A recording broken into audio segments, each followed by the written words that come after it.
Okay, Audi Alteram Patem o yung Hear the Other Side Legal Maxim. So, basic naman to na kailangan marinig yung kabilang side, hindi yung side mo lang. Okay? Kailangan no one is condemned without hearing his own side. Even the Lord Himself, nung tinatrial siya, hinayaan din siyang marinig yung kanyang panig. Kaso nga lang, hindi siya pinakikinggan.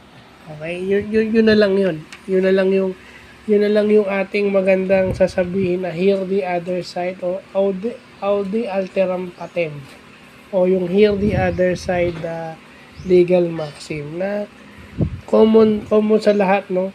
Kaya sa school, sa discipline office, pinakikinggan din yung side mo, anong ginawa mo sa kaklase mo, bakit mo nagawa yun, yung ganun.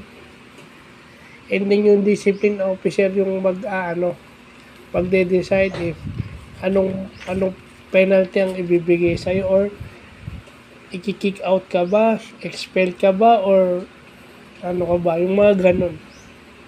Well, naranasan ko rin yun kaso ang problema, mas pinakikinggan yung yung varsity kasi ha? Mas pinakikinggan kasi yung varsity nung panahon ko Kahit lagi akong nung high school, mas inaano yung varsity Kasi nagre-represent ng school Sino ba naman ako, di ba? Yun ang masakit. Kaya nakaka-get away sila dun sa kanilang sasabihin nilang mapang-asar lang sila. So, yun lang po.